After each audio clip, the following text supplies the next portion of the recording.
persilahkan Pak Bahri untuk memberikan kajian kepada kita semua. Bismillahirrahmanirrahim. Terima kasih Bapak Moderator. Assalamualaikum warahmatullahi wabarakatuh. Waalaikumsalam. Wassalatu wassalamu ala rasulillah wa ala alihi wa ashabihi wa mawalah. Asyhadu an la ilaha illallah wa asyhadu anna Muhammadan abduhu wa rasuluh. Allahumma salli wa sallim wa barik ala sayyidina Muhammad wa ala alihi ashabihi ajma'in ila yaumiddin. Alhamdulillah rabbil alamin. Bapak-bapak Ibu yang dirahmati Allah Subhanahu wa taala, alhamdulillah Allah masih menganugerahkan kita dan senantiasa menganugerahkan kita rahmat-Nya, dan kita dapat berjumpa dalam keadaan sehat walafiat dan iman Islam. Alhamdulillah rabbil alamin. Moga-moga iman kita senantiasa bertambah dari hari ke hari. Bapak Ibu sekalian, seperti yang telah kita sampaikan minggu yang lalu, kita telah membahas beberapa hal, beberapa masalah tentang pernikahan di dalam Islam. Jadi judulnya adalah Rahasia Pernikahan Islami yang belum banyak diketahui oleh orang awam. Seperti kita telah bahas sebelumnya, itu ada beberapa topik yang masih belum kita sentuh ya. Jadi banyak hal yang kita belum bahas sebelumnya, karena tentang pernikahan Islami ini tersebar di beberapa surah, antara lain Al-Baqarah, Al-Ahzab, dan At-Tolak, serta surat yang lain. Dan inilah beberapa hal yang masih perlu dijelaskan tentang sekitar ada 22 topik, mulai dari bagaimana menikahi mantan istri mertua, dan sampai dengan prenuptial agreement. Itu yang sayuganya akan kita bahas secara komprehensif. Seperti kita ketahui Bapak-Bapak sekalian, bahwa pernikahan ini ada sesuatu yang sakral. Ya, minggu yang lalu kita sudah bertanya mengapa menikah dan seterusnya, dan alasan pernikahan, serta kemudian beberapa wanita atau 15 kelompok wanita yang tidak halal untuk dinikah, apalagi tanpa nikah, lebih tidak halal lagi. Dan ini beberapa hal yang sudah kita bahas secara ringkas, dan kini kita masuk ke pembahasan jilid kedua tentang rahasia pernikahan Islami yang belum banyak diketahui. Masalahnya sangat banyak Pak, dan kompleks. Ada 22 topik kira-kira. Dan salah satu topiknya itu yang tentang milkul yamin, itu teman saya membuat disertasi khusus untuk milkul yamin. Jadi itu baru satu dari 22 topik yang akan kita bahas, tapi beliau membahasnya sangat mendalam sehingga akan menjadi disertasi di perguruan tinggi kami. Tentang ayat tolak ini, jadi kita akan membahas mengenai talak ya, mengenai perceraian talak. Jadi ada paling tidak 6 atau 7 ayat yang berkaitan tentang hal talak ini. Jadi kata-kata atau kata tolak itu dari masdar tolako yutoliku tolakon. Jadi at-talaku marrotan.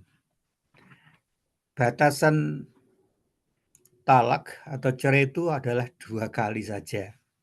Nah ini ada cerita Pak.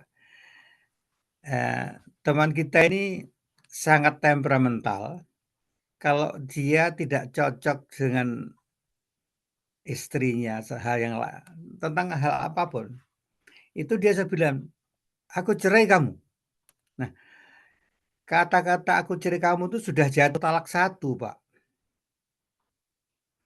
Jadi ketika dia mengatakan itu berulang-ulang sampai 3 kali, itu dia sudah dihukumi tolak bain kubro. Artinya apa? Dia sudah tidak boleh menggauli istrinya lagi. Kalau dia masih mencintai istrinya, maka si istri harus menikah dengan orang lain.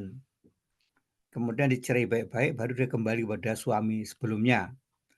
Tapi ada ancaman kalau seorang pria yang menikahi istri yang dikatakan yang sudah tolak bain itu dengan sengaja untuk menjadi muhalil.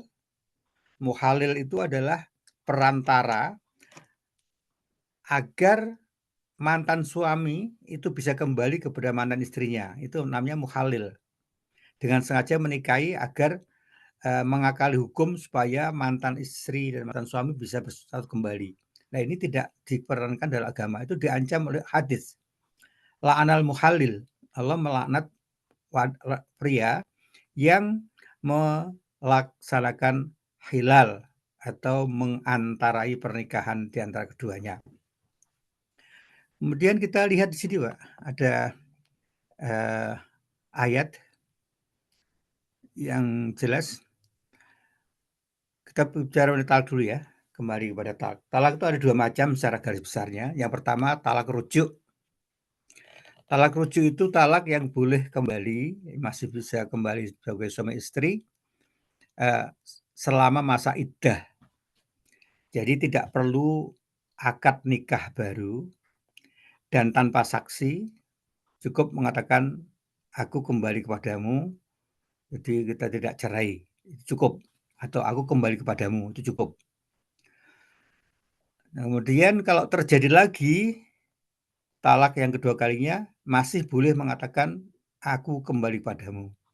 Itu yang dinamakan tolak rujuk. Talak yang atau cerai yang diperbolehkan untuk kembali. Tapi kalau sudah diucapkan 3 kali, itu artinya dia sudah mencapai talak bain. Talak bain itu tidak boleh rujuk lagi. Kecuali bahwa si mantan istri ini menikah dengan pria yang lain, dan kemudian pria itu dengan sukarela atau dengan cara lain menceraikannya, tapi tidak dengan sengaja menjadi muhalil, orang yang mengantarai perceraian keduanya. Nah, itu mengenai talak rujuk dan talak bain.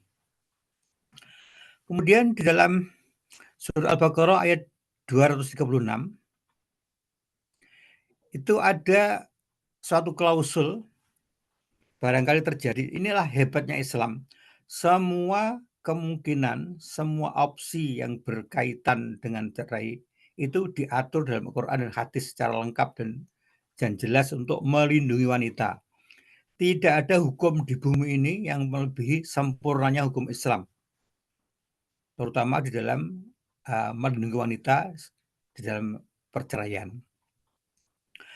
Saya pernah menjadi saksi, tapi saya menolak, ya, diminta disaksi untuk perceraian seorang pasangan atau suatu pasangan yang mereka kawin mut'ah. Ini nanti akan jadi pertanyaan juga, kawin mut'ah itu apa? Jadi saya tidak tega melihat ekspresi wanita itu ketika dia dicerai begitu saja oleh suaminya dalam nikah mut'ah, sementara mereka sudah dikaruniai satu anak perempuan. Jadi saya menolak menjadi saksi perceraian mereka. Ya, kalau menggunakan masjid kami, ya silakan dengan cara Anda, kami terbuka, tapi kalau untuk dari saksi saya tidak bersedia. Di dalam surah Al-Baqarah ayat 236 ini dikatakan a'udzubillahi minasyaitonirrajim wala junaha 'alaikum in talaqtumun nisaa ma lam tamassuhunna. Jadi kita boleh atau laki-laki boleh menceraikan seorang istri sebelum berhubungan, artinya belum consummate, ya. Nah, kalau kemudian terjadi semacam itu, au tafridhu lahunna fariidhah, dan belum juga lengkap diberi maharnya, mungkin masih mengutang dan seterusnya, maka harus dilakukan dengan ma'ruf. Ma'ruf itu sebaik-baiknya. Bagaimana kalau yang bersangkutan itu kurang mampu? Ya diberikan semampunya. 'Alal muusii qadaruhu wa 'alal muqtiri qadaruhu. Bagi orang kaya secukupnya, dan juga bagi orang yang kurang mampu juga diberikan, kompensasi secukupnya. Itulah sistem perlindungan, Islam di dalam pernikahan Islami yang bahkan beberapa orang belum mengenal atau tidak mengenalnya, terutama tidak boleh mengucapkan tolak sembarangan, apalagi ketika sedang marah.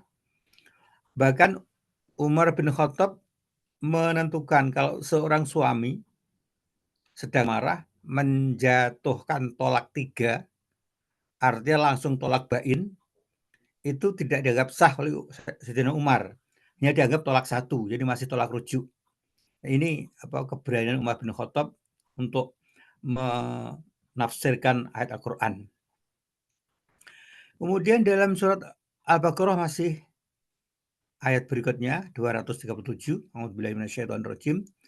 Wa in talaqtumuhunna min qabli an tamassuhunna wa qad faradtum lahunna fariidatan fanisfu ma faradtum illa an ta'funa aw ya'fu alladzi biyadihi 'uqdatul nikah. Nah, ini di lingkungan saya terjadi, Pak. Jadi tapi ini kita nggak tahu ya, sudah konsumen atau belum. Tapi mahar yang diberikan oleh pengantin pria pada wanita itu adalah sangat luar biasa. Berupa, batangan emas yang cukup banyak, dan pernikahannya itu nyewa helikopter, kemudian keliling-keliling Cleveland, terus mendarat sebentar di downtown, balik lagi ke rumah, pengantin. Ya, sebuah hingar-bingar luar biasa dari keluarga kaya dua-duanya.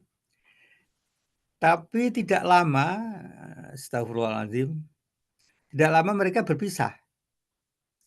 Lah ini pihak pria itu ternyata ingin menarik sebagian atau seluruhnya dari mahar itu. Saya bilang nggak bisa. Nggak bisa gimana? Ini ada ayatnya, surah Al-Baqarah ayat 237. Kalau engkau menceraikan istrimu sebelum terjadi hubungan dan engkau sudah memberikan mahar atau uang untuk mereka, kebahagiaan mereka,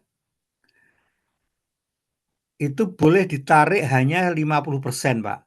Tapi kalau yakin itu belum terjadi consummate, belum terjadi, itu boleh tarik 50%. Tapi kan ya dilihat masyarakat kan tidak elok. Ya. Tapi ketika kasus ini terjadi, saya yakin sudah terjadi consummate karena lebih dari seminggu. Tidak mungkin wanita cantik sudah jadi istrinya dibiarkan begitu saja, tentunya aneh. Makanya saya bilang tidak bisa, ini tidak boleh ditarik maharnya. Kita lanjut ke surat Al-Ahzab, surah ke-23 ayat 25.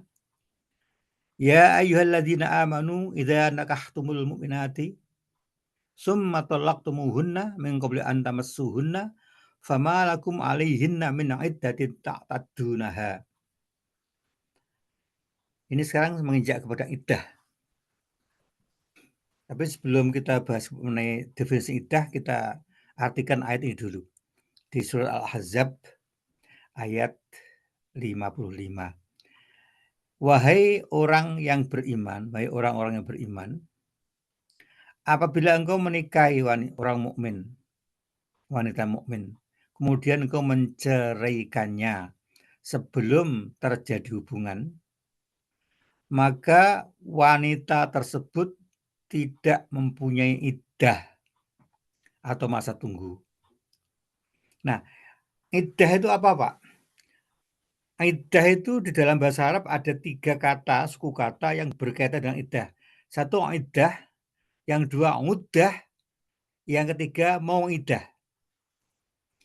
Nah ini mesti dipahami dulu karena di dalam Al-Quran tiga-tiganya itu ada, Pak. Ada ayat mengenai iddah, ada ayat mengenai muddah, ada ayat mengenai mau'idah. Iddah itu disebut di dalam tata cara haji. Jadi kalau orang sakit kemudian terpaksa harus menutup kepala dan seterusnya untuk pria, maka dia harus melakukan puasa. Dan kemudian kalau orang sedang puasa Ramadan kemudian melakukan perjalanan, maka dia boleh tidak berpuasa, tapi fa'iddatum min ayyamin ukhor. Dia harus menghitung atau membayar di hari-hari yang lain. Jadi iddah di dalam kaitan dengan puasa ini artinya membayar hutang puasa. Itu arti iddah yang berkaitan dengan puasa. Kemudian uddah itu bisa diartikan perjanjian. Kemudian yang ketiga mau'idah. Mau'idah itu adalah janji. Seperti janji Nabi Ibrahim ketika dia diusir oleh ayahnya karena menentang penyembahan berhala. Nabi Ibrahim tidak marah dan tidak mengutuk, tidak melawan ayahnya, tapi dia malah berdoa supaya Allah memberi petunjuk kepada ayahnya. Maka di dalam ayat disebutkan illa an mau'idatin wa'adaha iyah. Nabi Ibrahim harus berdoa karena terlanjur berjanji pada ayahnya agar ayahnya diampuni. Jadi janji ini ditepati oleh Nabi Ibrahim, mengenai diterima dan tidak itu adalah wewenang Allah. Tapi Nabi Ibrahim telah menepati janji. Jadi ini arti mau'idah. Saya ulang, ada 3 kata yang berkaitan, yaitu iddah, uddah, dan mau'idah. Nah ini harus dipahami sebelum orang membahas mengenai ayat-ayat nikah. Nah, iddah sendiri itu jumlahnya macam-macam, Pak. Waktunya macam-macam. Kita lihat di dalam ayat 49 surah ke-33 Al-Ahzab. Ini kalau tolak ya pertama atau cerai sebelum terjadi hubungan maka tidak ada iddah. Ini definisi dari panjangnya atau lamnya iddah atau masa tunggu. Kemudian singkat saja berikutnya, masa iddah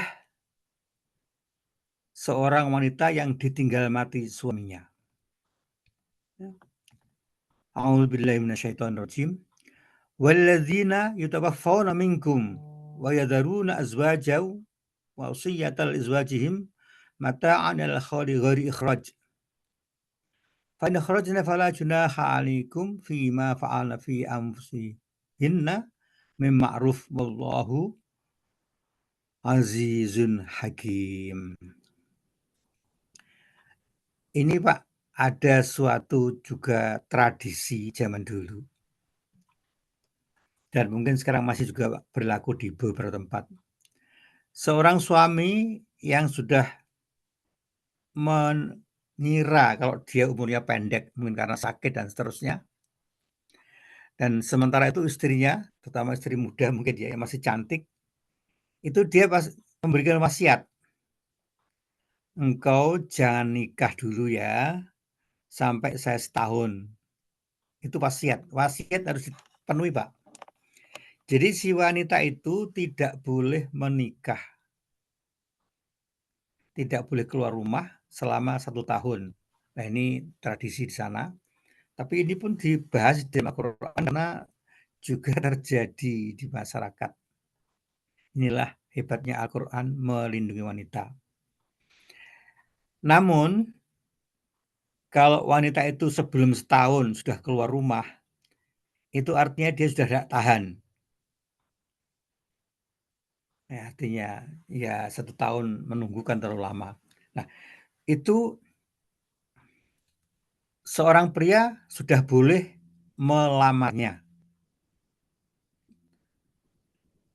tapi ada syarat, hanya perjanjian nikah saja dan melamar secara resmi, tapi menikahnya tetap menunggu 1 tahun. Itu, eee, aturan mainnya demikian. Kemudian kita bahas berikutnya mengenai iddah ini.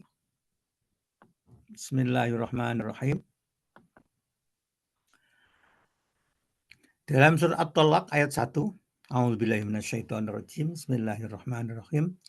Ya ayyuhan nabiyyu in talaqtumun nisaa fatalliquhunna li'iddatihinna wa ahsul iddah. Wattaqullaha rabbakum la tukhrijuhunna min buyutihinna wa la yakhrujna illa ayyatina bifahishatin mubayyinah. Ayat ini jelas-jelas ditujukan kepada Nabi, ya ayyuhan nabiyyu. Tapi berlaku juga apa yang diturunkan ke Nabi, berlaku juga bagi umatnya. Inilah salah satu klausul di dalam hukum pernikahan yang ditiru oleh Amerika dan orang Barat. Mereka mengaku oh tidak, itu nggak masalah, yang penting dia meniru dari ini. Klausulnya berbunyi, kalau engkau menceraikan istrimu, maka ceraikanlah dengan baik-baik. Jangan sekali-kali engkau usir dari rumah. Saya ulang, jangan sekali-kali kau usir dari rumah. Ya. Kecuali ada kecualinya, ada klausulnya. Kalau sebab perceraian itu adalah karena perselingkuhan si istri, itu baru boleh diusir dari rumah. Tapi selama masalah perceraian adalah kehendak berdua atau kesepakatan dari istri atau terjadi perceraian demikian yang kita lihat sehari-hari ini atau banyak terjadi, maka si wanita dilindungi hukum Islam, tidak boleh diusir dari rumah. Ini aturan dalam surat At-Thalaq. Kemudian di dalam surah Al-Baqarah, kembali ke surah Al-Baqarah ayat 231. A'udzubillahi minasyaitonirrajim. Wa idh talaqtumun nisaa fabalaghna ajalahunna fa'amsikuhunna bima'rufin aw sarrihuhunna bima'ruf. Apabila engkau menceraikan wanita atau istrimu dan telah sampai kepada iddahnya sudah habis, maka lepaskanlah dia secara baik-baik. Atau kalau mau kembali, ya sebelum habis masa iddah, ya kembalilah dengan baik-baik. Kalau kembalinya setelah masa iddah habis, maka harus diulang pernikahan dengan wali, saksi, mahar, dan seterusnya sebagaimana pengantin baru, lengkap dengan syarat-syarat dan rukunnya. Tidak seperti tolak rujuk. Ya, artinya setelah masa iddah, si pria kalau kembali kepada mantan suaminya, itu harus menikah kembali atau mengulang akad nikah. Wala tamsikuhunna dhiraran lita'tadu, jangan sekali-kali menyengsarakan mereka. Inilah perlindungan Islam terhadap wanita. Wa may yaf'al dzalika faqad dzalama nafsah, barang siapa yang melakukan penistaan atau penyia-nyiaan terhadap istri atau mantan istri, itu dia telah zalim kepada dirinya sendiri. Wala tattakhidhu ayatillahi huzwa wadhkuru ni'matallahi 'alaikum wa ma anzala 'alaikum minal kitabi wal hikmati ya'idzukum bih wattaqullaha wa'lamu annallaha bikulli syai'in 'alim. Jangan sekali-kali mempermainkan ayat Al-Qur'an. Dan ingatlah nikmat Allah kepadamu dan hikmah dan kitab Quran yang telah diturunkan itu hargailah dan pertimbangkanlah, di mana engkau dapat mengambil pelajaran darinya. Wattaqullah, takutlah pada Allah, wa'lamu anallaha bikulli syai'in alim. Allah akan tahu segala-galanya. Jadi tidak ada yang tersembunyi bagi Allah semuanya. Kemudian kembali sedikit pada makna tolak. Ya. Tolak itu ada kalanya juga bermakna berangkat. Ya. Ini sedikit kembali ke atas.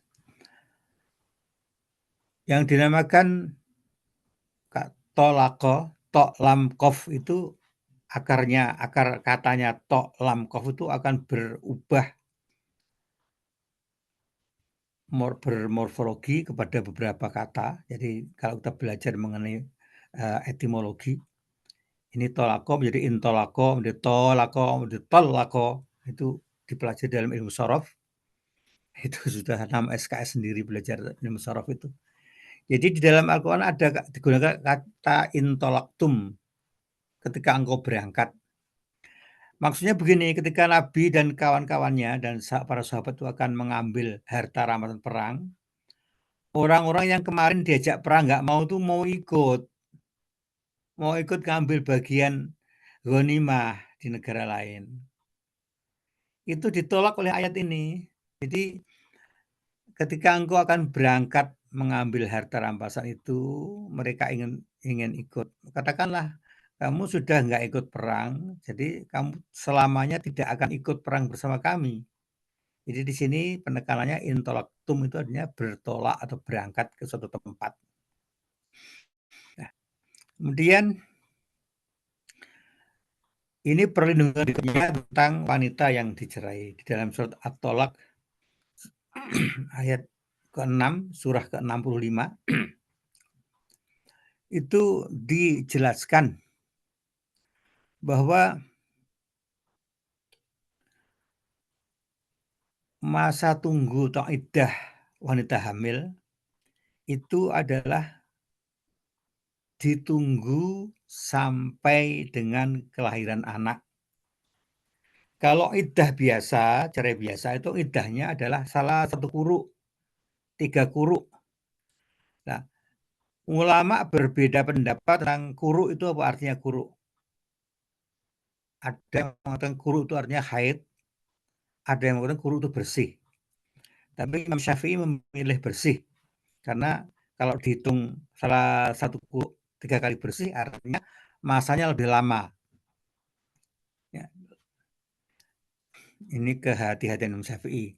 Apapun yang dimaknai para ulama, entah itu haid maupun itu bersih, itu dinamakan kuruk boleh-boleh saja.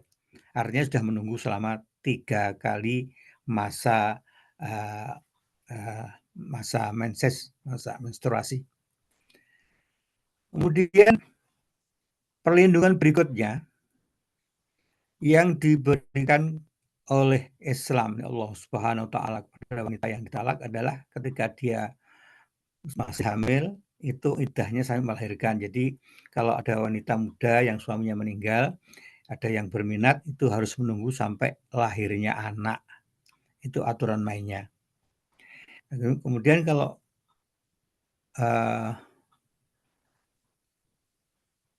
bagaimana kalau terjadi seorang wanita itu ditinggal mati suaminya dalam keadaan hamil.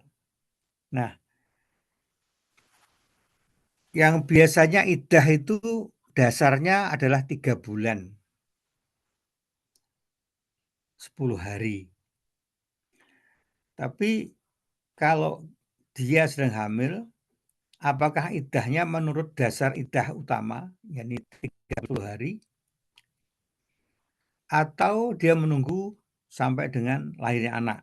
Maka dengan ayat ini ditegaskan bahwa iddah dasar yang 3 bulan itu, atau 3 kali periode itu tidak berlaku, yang berlaku sampai lahirnya anak dari suami dari istri tersebut. Gunanya untuk memperjelas nasab dan juga menghilangkan keraguan. Ini kita flashback kembali mengenai beberapa definisi iddah yang tadi sudah bahas secara ringkas ya. Di sekalian kita juga sedikit mengulang bahwa tolak itu ada dua macam, tolak rujuk dan tolak bain. Dan juga ada kita bahas tentang rincian masa iddah, jumlah talak, dan kemudian tolak bain. Apa itu tolak bain dan tolak rujuk. Kemudian ada juga bagaimana kalau wanita itu dicerai mati, bagaimana cara sebelum berhubungan, dan seterusnya. Ini ayatnya ada ditambahkan di sini. Kemudian bagaimana kalau wanita yang dicerai itu dalam posisi menopause atau diduga sudah menjelang menopause, itu berapa lama cara masa iddahnya. Ya.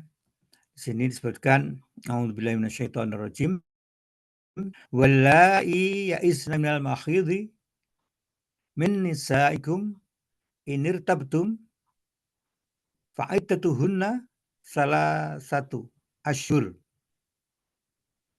Jadi 3 bulan itu bagi orang wanita yang sudah mencapai menopause atau juga diduga sudah menjelang menopause itu 3 bulan persis. Karena tidak bisa dihitung masa periodenya. Nah, kemudian bagaimana kalau suami meninggalkan wasiat istrinya agar tidak menikah dengan pria sebelum masa setahun dan ternyata si istri ini tidak tahan dan keluar rumah karena aturannya tidak boleh keluar rumah, maka dia boleh dilamar tapi pernikahannya nunggu setahun selesai sebagaimana disebut dalam wasiat. Demikian Bapak-Bapak dan Bapak moderator, kita kembalikan kepada Bapak moderator dan kita akan buka sesi tanya jawab. Ada hal yang belum jelas atau perlu diperjelas di dalam pembahasan ini, waktu kami kembalikan kepada Bapak moderator dengan iringan terima kasih. Silakan, Pak. Alhamdulillah Pak Bahri, tambahan dari lanjutan dari ceramah kita kemarin. Dan ya, saya ada beberapa pertanyaan, tapi mungkin saya silahkan dulu kepada Bapak-Bapak sekalian kalau ada yang mau bertanya. Jadi saya beri kesempatan. Kayaknya ini peserta yang dikategorikan cukup banyak nih Pak Bahri dibandingkan sebelum-sebelumnya Pak Bahri. Rata-rata saya hitung sekitar 7 dan sampai 9. Tapi hari ini kita ada 11. Sepertinya topik kali ini tertarik sekali ya Bapak-Bapak sekalian nih Pak Bahri. Baiklah, tanpa memperpanjang mukadimah, silahkan Bapak-Bapak sekalian, saya nggak perlu sebutkan namanya. Kalau nggak bertanya nanti baru saya sebutkan namanya. Silahkan Pak, kalau ada yang mau ditanyakan. Pak Ahmad Fauzi ini jarang muncul nih. Muncul Pak Fauzi sekarang. Ada pertanyaan Pak Fauzi? Pak Fauzi selalu muncul tapi pakai handphone. Hari ini melihatkan nama nih. Ya, Assalamualaikum. Waalaikumsalam. Waalaikumsalam warahmatullahi wabarakatuh.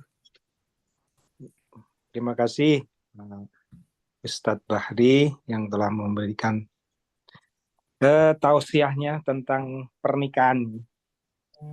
Tadi katanya mau menjelaskan sedikit tentang apa itu kawin mut'ah ya. Itu gimana statusnya menurut kita sebagai penganut Ahlus Sunnah wal Jamaah? Terima kasih. Terima kasih Pak Ahmad Fauzi. Jadi Pak moderator langsung saya jawab. Kawin mut'ah itu secara harfiah artinya kawin enak-enakan. Mut'ah itu adalah enak-enakan. Maksudnya begini, akad nikahnya itu berbeda dengan akad nikah biasa. Jadi dijelaskan, itu kalau ada nikah mut'ah itu dia dapat kapan saja mencarikannya. Disebut di dalam awal di dalam awal akad nikah. Jadi misalkan saya mempunyai anak wanita, kemudian seorang melamar anak saya dengan sebut, wah saya akan menikahi anak Anda secara mut'ah. Nah itu tuh kebanyakan dilaksanakan di kelompok Syiah. Mereka melaksanakan itu, entah bagaimana alasannya, itu yang jelas pada zaman Nabi, Ali bin Abi Thalib itu pernah melakukan kawin mut'ah di Yaman, ketika diutus ke Yaman. Kemudian setelah pulang, maka diputuskan oleh Nabi, setelah itu nikah mut'ah diharamkan. Nah, bagi yang masih menghalalkan nikah mut'ah, itu alasannya begini, Pak. Nabi pernah memberikan atau membiarkan atau terjadinya nikah mut'ah. Jadi itu yang ditiru. Tidak dilanjutkan, mengapa Ali itu kemudian dilarang. Nah, kelompok Syiah ini sangat mendewakan Ali.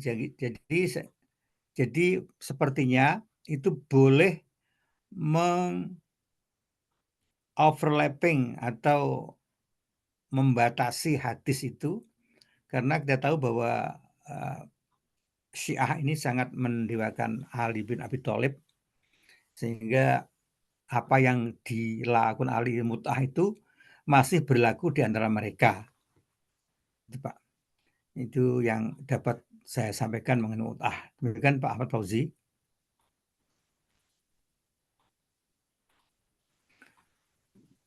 Menarik sekali.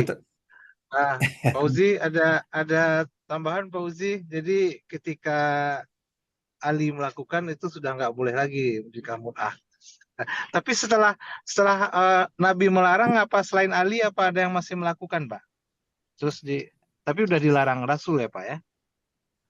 Iya, sudah dilarang ya. Mencari deliknya nih, Pak. Oke. Makasih. Silahkan Fauzi, ada lagi yang mau ditambahin, Fauzi, mau ditanyakan? Udah enggak? Makasih. Berarti memang sudah di apa istilahnya dalam tafsir itu apa udah di nasah ya, dihapus.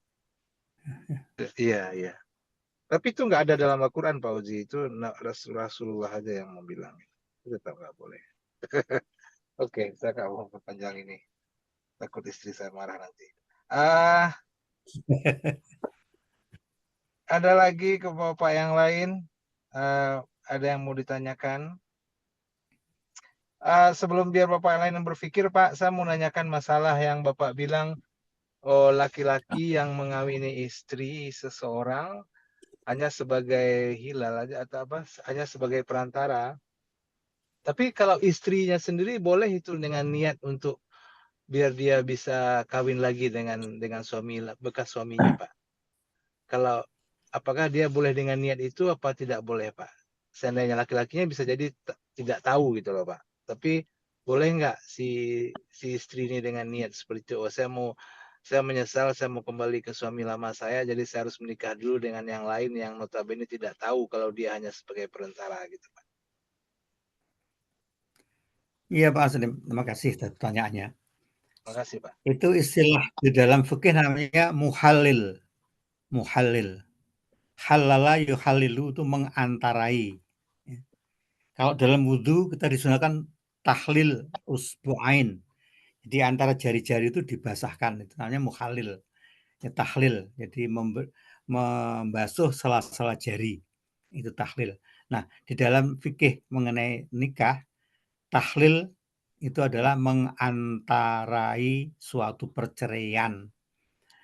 Nah, pelakunya disebut muhalil. Muhalil ini tidak pernah dibahas apakah itu dari pihak suami atau istri. Tapi kalau itu memang ditujukan sebagai muhalil, agar si istri itu dapat kembali kepada mantan suami, itu tetap tidak diperbolehkan. Jadi tidak sah. Oke. Ya, demikian Pak Aslim. Terima kasih, Silakan Pak. Bapak. Terima kasih kembali. Silakan, ada pertanyaan lain? Bapak yang lain, ada yang mau ditanyakan? Pak Agus Hermansyah, Pak Agus Sofyan, Pak Bambang.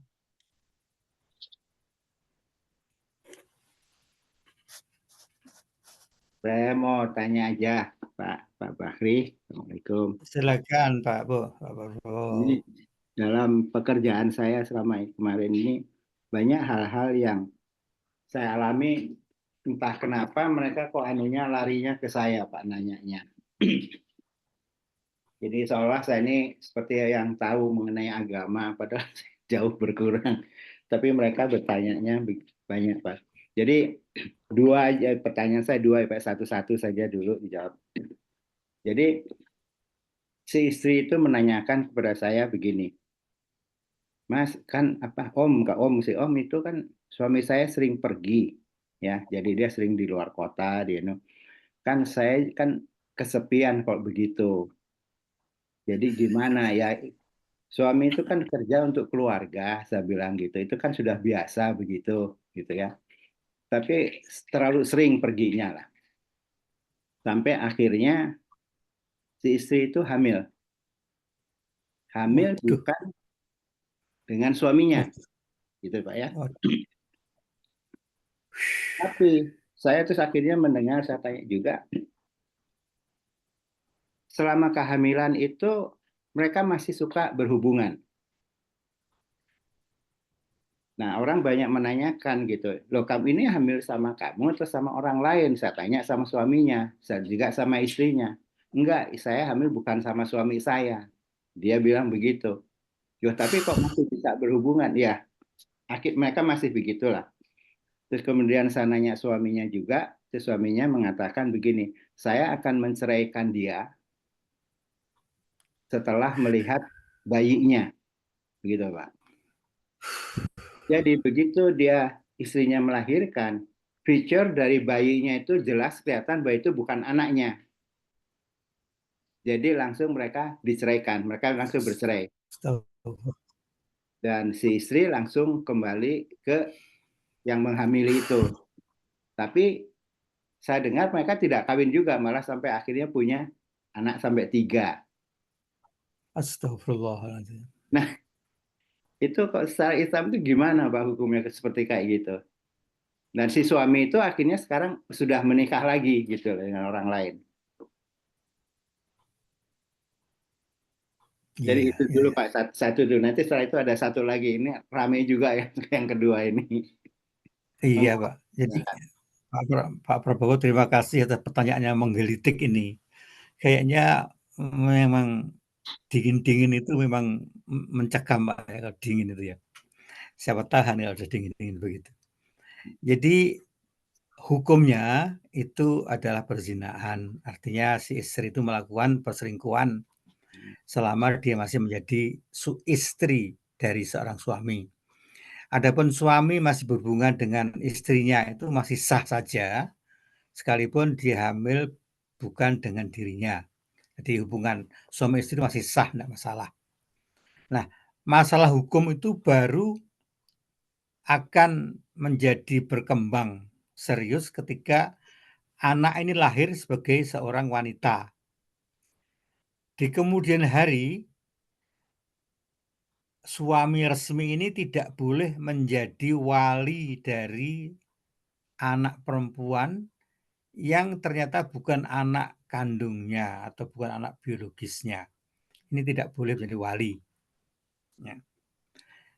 Kemudian dampak hukum yang kedua, kalau istri atau mantan istri itu kemudian hidup bersama dengan seseorang yang telah melakukan hal tersebut sampai punya anak 3, itu juga tetap hukumnya adalah hukum perzinahan.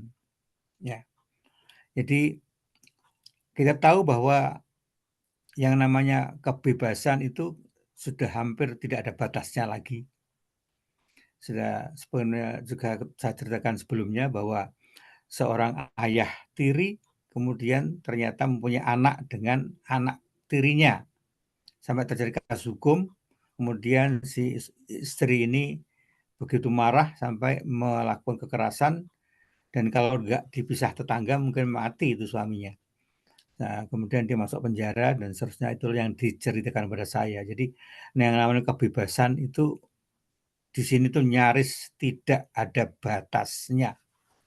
Mereka sama-sama tahu, sama-sama ngerti kalau mereka punya pasangan, tapi tetap dilakukan karena perceraian di sini mahal, Pak. Jadi kalau cerai dan seterusnya itu akan yang namanya alimoni terus itu. Jadi mereka memilih udahlah, ya dah mendingan kita rawat anaknya saja, nggak apa-apa.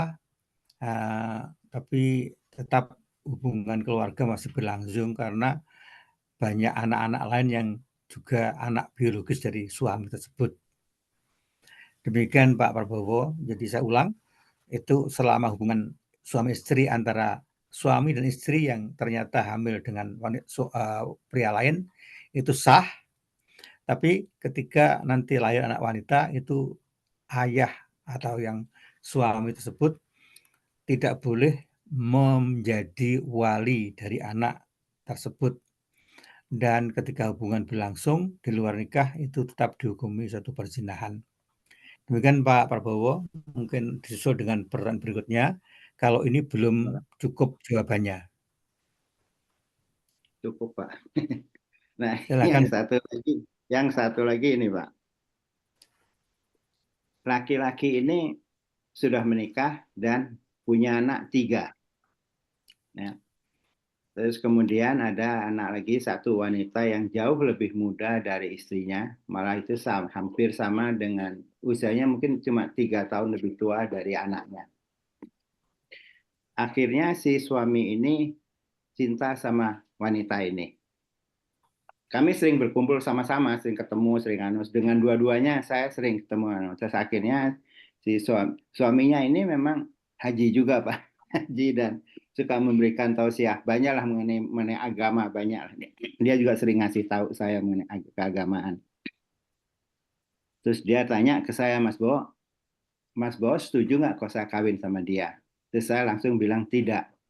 Kenapa tidak? Saya bilang, loh kan sudah punya istri, punya anak 3, apa masih kurang? Saya ini kan jauh lebih muda, hampir seumur anak. Saya bilang begitu, kayaknya kelihatannya kok nggak pantas, saya bilang begitu. Jadi kalau saya tetap ditanya tidak, jawaban saya tidak setuju. Tapi terus dia mengatakan begini, enggak, secara Islam saya bisa, katanya, dia bilang gitu. Kan nanti kalau saya kawin sama dia, semua yang saya punya akan saya berikan kepadanya, kepada istri saya. Termasuk rumah, kekayaan, mobil, apalah yang saya punya. Jadi apa yang Bapak punya akan dikasihkan ke istri gitu ya, istri lama. Iya. Terus saya guyoni gini, tapi nggak yang satu itu kan, saya bilang begitu ya.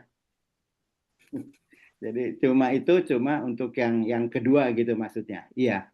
Tapi saya tetap tidak setuju, saya bilang begitu.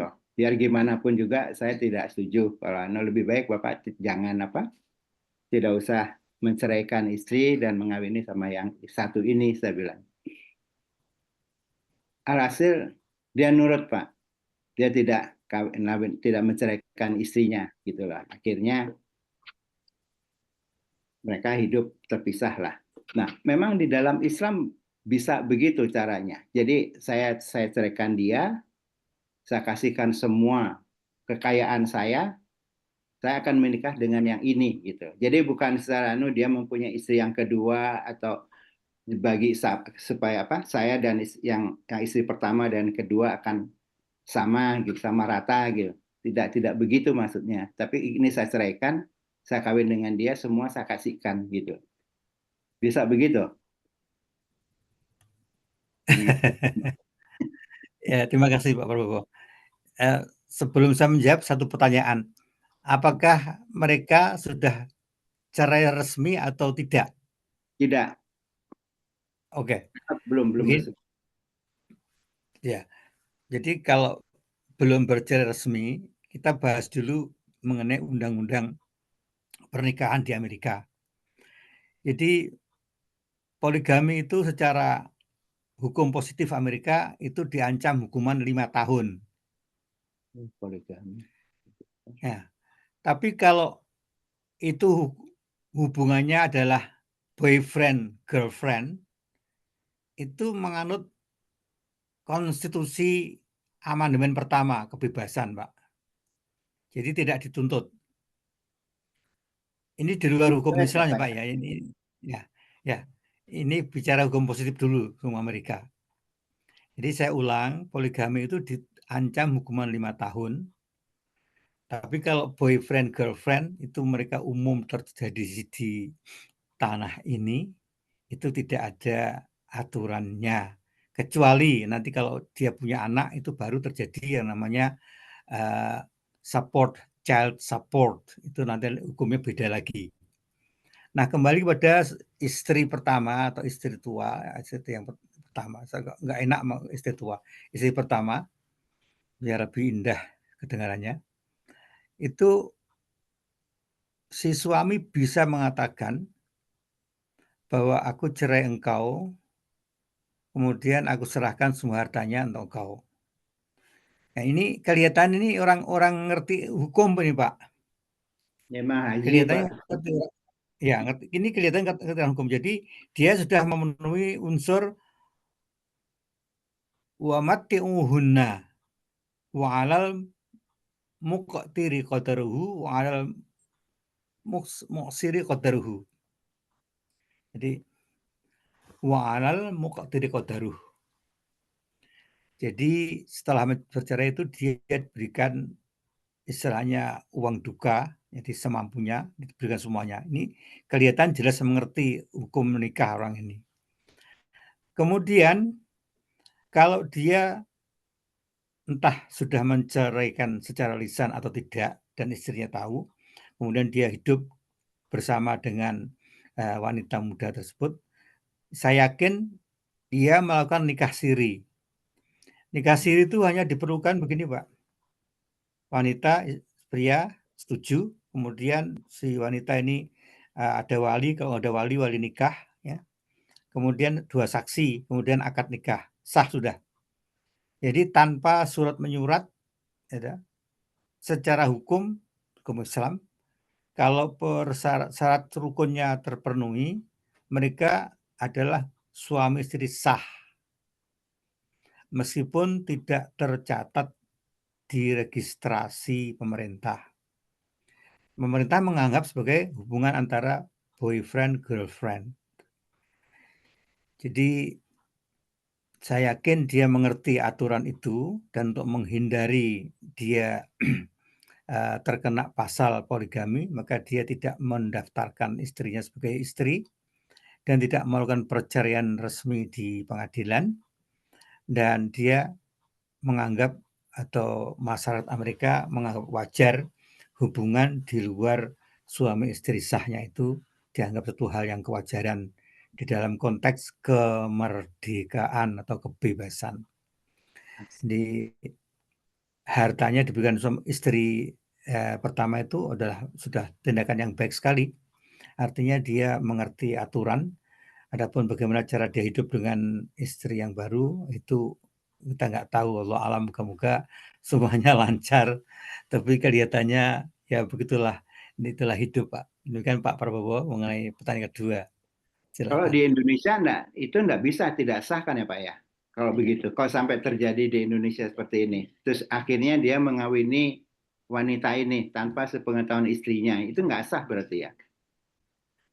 Undang-undang pernikahan di Indonesia itu ya memang mengatur itu tidak bisa terjadi gitu, tidak boleh ya. Tapi namanya juga liku-liku laki-laki, itu mereka selalu mendapatkan loophole-nya. Jadi bisa diakali lah. Jangan cuma hukum begitu, yang namanya Undang-Undang Dasar 45 pun itu bisa diakali di Indonesia, Pak. Ya, kita tahulah banyak cerita, kita nggak menyinggung ke sana, tapi yang jelas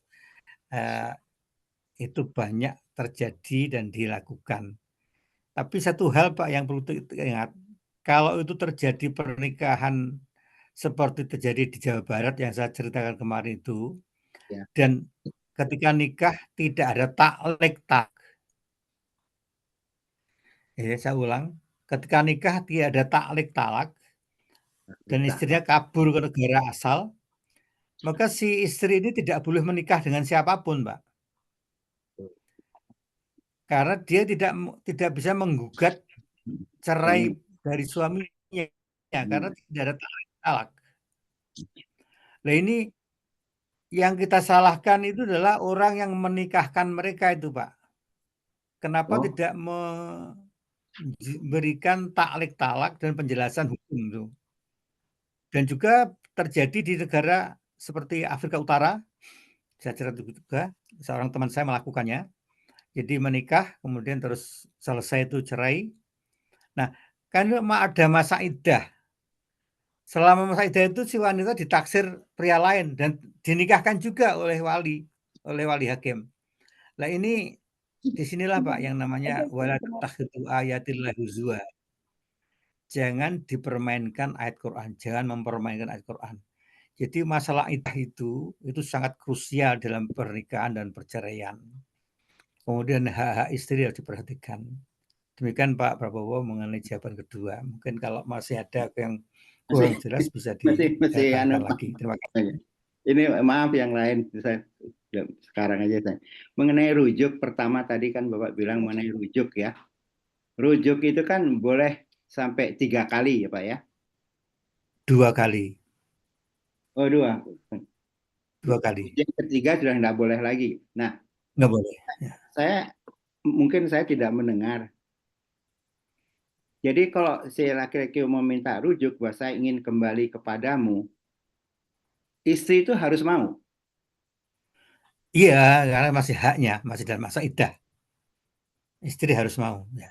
Istri bisa menolak tidak, asal nggak mau gitu. Istri tidak boleh menolak. Ya. Ya.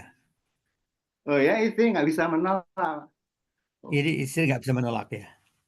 Makanya dalam buku perkawinan itu untuk yang laki cuma 4 atau 5 aturannya, untuk yang wanita ada 10 gitu, nggak boleh ini, nggak boleh ini, Pak. Iya. Dalam Ya, buku betul, perkawinan itu yang kita lihat itu. Ya, benar itu. Ya. Oh, istri nggak boleh menolak Pak ya, walaupun suaminya itu bajingan gitu Pak ya. Ya, itulah makanya perlu pernikahan itu sebelum dilakukan penelitian yang sempurna, komprehensif, dan mereka saling tahu. Tapi kalau mereka kebanyakan ya sudah begitu duluan, kan si istri kan tinggal menurut saja karena sudah terlanjur kan. Jadi dampaknya sampai nanti kalau terjadi perceraian, itu si istri kan nggak bisa menolak ketika suami minta rujuk, nggak bisa menolak. Nah, ini adalah tanggung jawab masyarakat. Masyarakat itu termasuk kita, orang tua dan wali, atau pihak KUA yang menikahkan itu harus jelas sekali. Pernah terjadi di lingkungan kami, itu seorang om menikah dengan keponakannya. Itu kan dilarang di dalam ayat Al-Baqarah mengenai 15 orang yang dilarang itu sebelum juz keempat itu ya. Hurrimat 'alaikum ummahatukum dan seterusnya itu. Wa banatul akhi wa banatul ukhti.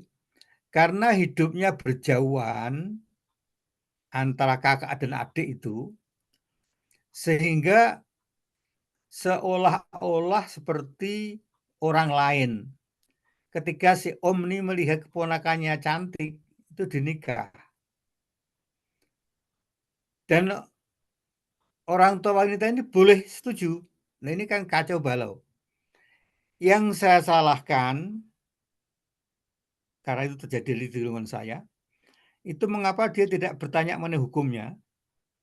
Dan saya salahkan lagi adalah pihak KUA-nya yang menikahkan itu. Kok Anda tidak mengusut dulu sebelum melakukan pernikahan itu? Kan wajib. Siapa calon suami, siapa calon istri. Nasabnya itu diurut. Inilah Pak kewajiban yang paling berat seorang yang menikah menjadi pejabat KUA atau sebagai orang yang bertugas menikahkan secara resmi di Departemen Agama. Ini rumit, Pak. Seorang petugas KUA itu harus merunut siapa identitas calon pengantin wanita dan siapa calon pengantin pria. Itu kalau terjadi, itu kesalahannya itu beruntun, Pak. Yang pertama, salah kepada pengantin pria. Dia tahu persis itu keponakannya. Yang kedua, salah pada pihak orang tua pengantin pria. Yang ketiga adalah salah ditimpakan pada pihak yang menikahkan, dalam hal ini petugas KUA. Ya. Yang keempat, masyarakat sekitar yang tahu itu terjadi tapi dibiarkan, itu ikut salah, ikut berdosa. Nah, saya tahu ini terjadi setelah bertahun-tahun di lingkungan saya. Karena saya tinggal di sini, saya baru dengar setelah beberapa tahun. Jadi kalau seandainya saya berada di tempat itu, saya akan halangi. Karena itu tidak boleh. Sebenarnya saya juga akan menghalangi pernikahan orang yang berbeda, tapi disusui ibu yang sama, itu seperti yang dibahas minggu lalu, saya akan menghalangi, tapi ternyata tidak terjadi. Tapi kali ini sudah terlalu terjadi, dan saya berada di sini karena dan tahu setelah bertahun-tahun kemudian. Maka saya hanya bisa, ya Allah, astagfirullah, moga-moga tidak terjadi lagi, dan moga mereka segera stop dan seterusnya. Jadi bagaimana? Itu di lingkungan saya sendiri, Pak, yang demikianlah kenyataan hidup. Silakan Pak, kalau masih ada pertanyaan yang lain, Bapak-bapak. Terima kasih, Pak. Terima kasih, Pak. Silakan Bapak yang lain, kalau ada pertanyaan. Masih banyak yang belum bertanya kayaknya nih. Atau udah pada mantap semua ilmu pernikahannya? Assalamualaikum. Waalaikumsalam, Pak Agus. Waalaikumsalam, Ustaz Agus. Iya, saya mau melanjutkan pertanyaan dari Pak Bowo tadi itu yang mengenai kalau kita sebutnya pernikahan siri ya, pernikahan yang tidak dicatat di catatan sipil. Nah, katakanlah ya sang suami ya udah punya istri kemudian menikah lagi di Amerika nih ya, ini hukum Amerika. Menikah lagi dengan seorang wanita tapi hanya dengan hukum Islam. Ya, syaratnya semua terpenuhi, rukunnya terpenuhi. Nah, dia kan berarti tidak tercatat di catatan sipilnya Amerika, hukum positif Amerika. Nah, kemudian si istri yang pertama ini nggak setuju, kemudian bisakah si istri itu melaporkan ke pengadilan Amerika, ya, dan bisakah sang suami itu kemudian dikenai pasal poligami, padahal ya dia tidak melaporkannya yang untuk yang istri yang kedua, perkawinan kedua ini. Itu gimana itu menurut Ustadz Bahri? Apakah itu tuntutan itu bisa dipenuhi oleh pengadilan atau tidak, ataukah harus tercatat dulu baru bisa dipenuhi? Terima kasih Ustaz Agus mengenai pertanyaan yang sangat menggelitik ini. Ya, setahu saya di Ohio itu jelas-jelas disebutkan pernikahan hanya sah, ya, pernikahan hanya sah, keputusan probate court, kemudian dilegalkan atau solemnize oleh imam yang berwenang. Jadi di dalam hukum Ohio ini pernikahan siri itu tidak diakui oleh pengadilan. Kalau si istri pertama menggugat, itu tidak akan menang karena si suami dapat berdalih bahwa kan pernikahan saya ini bukan pernikahan sah, hanya hubungan boyfriend girlfriend, itu kilahnya. Tapi dibalik itu dia menikah secara sah, ya sudah sah secara hukum Islam. Jadi yang kita fokuskan di sini adalah apakah si istri bisa menuntut itu tidak bisa di Ohio. Nah, karena saya bukan ahli hukum Amerika, saya tidak tahu hukum negara lain. Karena lisensi saya itu berlaku di Ohio, maka itu yang saya ketahui. Mungkin di tempat lain itu bisa dilakukan laporan poligami. Tapi yang jelas di tempatnya Mitt Romney itu ya, di mana itu Mitt Romney itu asalnya? Utah. Di Utah. Utah.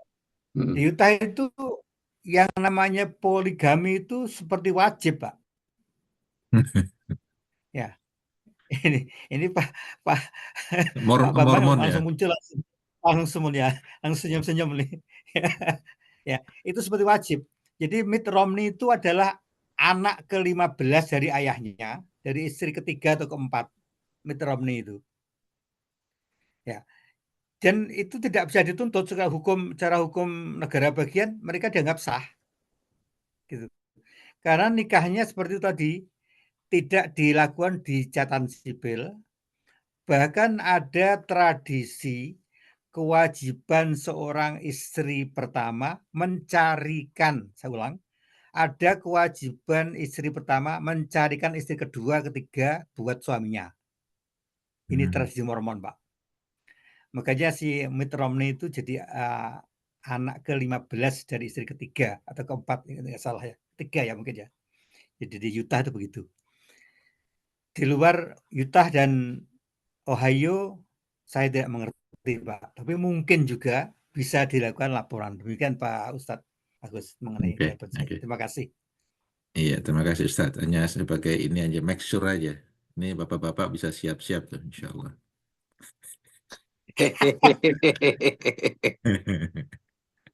Sebagai tambahan, sengaja untuk Ustadz Agus ini, karena Ustadz Agus itu juga ordained minister di Kentucky, Pak, State Kentucky.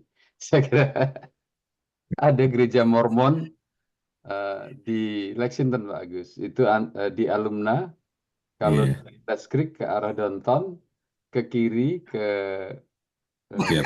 alumna sebelah kanan di pojokan itu gereja Mormon yang cukup besar. Iya, seven days itu ya istilahnya ini aja. Nama gerejanya. Berbeda gereja Mormon sama kalau yang Advent di Lexington itu satu yang terusannya Rosemont pas Harrisburg, sebelah kiri belakangnya Home Depot itu baru Advent. Enggak, seven days yang days, Mormon ya. Yang Mormon itu kan di perempatan ini kan Test Creek sama alumni itu. Oke. Oh, Mormon juga ada 7 days juga ya, Mas? Iya. Nama ini. Iya. Berarti mereka mereka udah melakukan sunnah Rasul itu berarti Pak ya? Bagus. Rasul mereka Nabi Smith. Pak Agus, kalau nggak salah State of Kentucky sama dengan Ohio, pengertian saya begitu, tapi bisa dikonfirm oleh Pak Agus waktu sebagai ordained minister itu, bahwa tidak walaupun via istri yang sah dan sebagai istri dan tercatat di state itu kalau toh nekat akan memfile tuntutan ke court, probate court, saya kira akan kalah juga. Apalagi kalau akan meritin lawyer, mungkin tidak ada lawyer yang mau menerima karena case-nya lemah atau bahkan salah. Iya. Ya karena memang ada beberapa yang istilahnya poligami gitu loh. Tapi kemungkinan besar ya mereka sistemnya ya seperti itu. Sah menurut Islam aja. Saya teruskan untuk pertanyaan ke Ustadz Bahri ya. Tadi yang masa idah sampai 1 tahun, terus dengan kondisi kalau dia sudah keluar rumah, ya gugur itu. Itu dalam konteks sekarang, seorang perempuan yang tidak akan keluar rumah dalam 1 tahun, itu kan tidak praktikal lagi mungkin ya. Itu ada fikih auliyat priority nggak kira-kira di antara Islamic scholar itu, Ustadz? Terima kasih Pak Bambang. Di dalam konteks modern, hal ini tentu saja sulit dilaksanakan, Pak. Tapi ya begitulah. Terjadi juga di dalam masa lampau bahwa seorang suami meninggal wasiat, engkau jangan menikah dulu sebelum setahun, tapi ya siapa yang tahan. Nah, ketika suami sudah meninggal, maka dia sudah bukan suami lagi. Jadi namanya cerai mati. Si wanita ini sudah menjadi merdeka, Pak. Tidak terikat hukum perkawinan dengan siapapun. Jadi ketika dia sudah keluar rumah, meskipun itu oleh keluarga dan siapapun dilarang, dia masih berstatus sebagai seorang merdeka. Dan kita ingat bahwa seorang wanita yang sudah pernah cerai atau janda, itu boleh menikahkan diri sendiri tanpa wali, Pak. Jadi di dalam hukum Islam itu seorang janda boleh menikahkan diri sendiri tanpa wali, tapi harus pakai saksi. Jadi boleh akad nikah di depan. Gimana Pak? Walaupun Syafi'i, Pak. Walaupun Syafi'i bisa itu.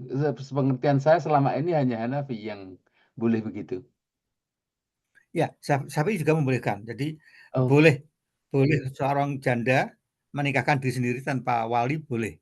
Tanpa wali ya, tapi harus tetap saksi dan mahar. Ya, jadi itu boleh. Makanya aturan setahun itu nampaknya di dalam kehidupan masa kini agak sulit dilaksanakan. Tapi di tempat-tempat lain yang sangat ketat, misalkan di negara Timur Tengah, itu mungkin masih berlaku. Dan dia juga ada rasa segan dan juga malu, mungkin diketahui kalau dia belum setahun sudah keluar rumah dan seterusnya. Mungkin itu ada kaitan dengan budaya. Tapi yang jelas saya belum pernah mendengar adakah ini meskipun hal itu diatur di dalam fikih nikah, kayaknya sih jarang yang terjadi. Demikian Pak Bambang. Terima kasih. Terima kasih Bapak. Menarik Pak. Ada lagi pertanyaan Bapak-Bapak sekalian? Waktu masih panjang, kemarin kita 9:30, ini masih jam 9 kurang. Silakan Pak. Ya, Assalamualaikum. Waalaikumsalam. Waalaikumsalam Pak Joko. Apa kabar Pak Joko? Alhamdulillah. Ini aja terima kasih dulu kepada Ustadz Bahri atas penjelasan yang lebih detail dari yang minggu lalu. Mungkin pertanyaan saya melanjut yang pertanyaan saya minggu lalu itu yang mengenai praktek nikah mut'ah ya, yang malah terjadi khususnya orang-orang yang travel antar kota, pejabat dan lain-lainnya itu. Nah ini dari sisi wanita itu kan termasuk yang kalau dalam hukum perkawinan yang dirugikan, tapi kan mereka nggak rugi karena dapat duit. Gitu. Jadi secara ekonomi mereka nggak rugi, tapi secara agama mereka lah yang dirugikan. Nah, tapi juga mereka yang ini lagi itu juga istri resminya itu nggak tahu bahwa mereka itu punya, dan kalau mereka nggak punya anak yang dengan penganiayaan itu nggak sampai hamil, mungkin hanya satu yang jadi beban gitu. Tapi kalau sampai beranak pinak gitu, dan itu juga ada beberapa sih yang saya dengar kasus ini tinggalnya di komplek A misalkan, dia punya itu yang kamu tahunya itu di komplek B gitu ya. Jadi dia bilang aku mau belanja keluar sebentar ya, ternyata nengokin yang satunya gitu.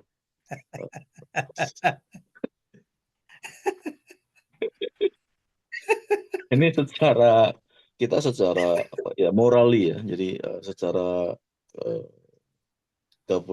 Bentar Pak Joko, ini pengalaman masa lalu atau gimana Pak Joko? Ini ada yang cerita ke saya seperti itu. Jadi itu terjadi di oke. Baru Indonesia. ya. Waktu perjalanan saya ke Indonesia kemarin itu salah satu yang cerita yang dibawa saya dari sana itu, makanya saya langsung waduh kok sampai begitunya gitu. Iya. Dan ini juga yang melakukan tuh bukan hanya, kalau dulu kan hanya yang melakukan tuh hanya orang-orang yang berduit gitu ya. Tapi sekarang ini orang nggak berduit pun juga ikut-ikutan seperti itu. Nah ini secara apa yang bisa kita lakukan khususnya dalam mendorong pemerintah, khususnya Kementerian Agama atau kementerian yang terkait perlindungan wanita, supaya